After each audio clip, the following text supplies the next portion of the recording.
May isa katuparan na lahat, Prinsipe. So, ayon sa nalalaman mo. Sobrang laki. Sobrang laki ng pwedeng maitulong ng royal family sa ating bansa, sa ating mga kababayan. At kung kapangyarihan, halimbawa, authority, power and right, ay sobra-sobra din. Actually nga, mababait pa ito. Hindi pa nga nila ginagawa itong hakbang na ito eh.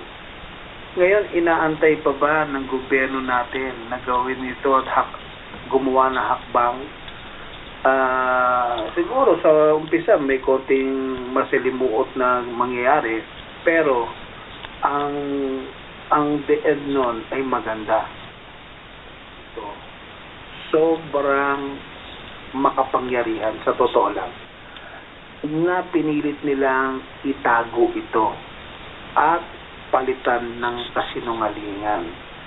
Nga lang nga, dahil may nakatakda na, mabubulgar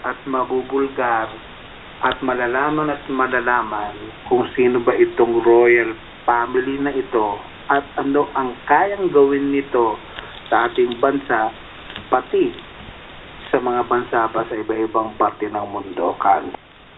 Inaabangan nga nila itong mangyayari. Inaabangan talaga nila ito. At nakita ko yung malaking changes nangyayari sa mundo natin, hindi lang sa ating bansa. At patungo doon sa sinasabi ko na inaabangan nga nila at inaantay ito dahil ito yung malaking pasabog.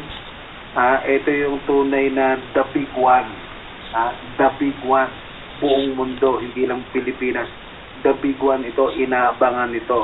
Na alam nila na merong isang tao from royal family na mag-aangat sa mundo. Hindi gagawa ng hindi tama, kundi ikabubuti ng bawat bansa.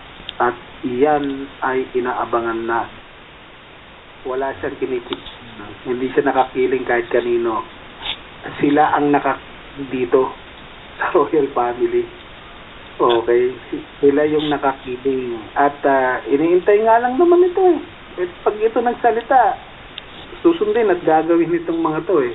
Kaya nga, kanina nakakiling, wala siyang kahit US o China, wala. At sa'yo, oo, dahil malaki ng mga utang mga yan eh, di ba? Pagbang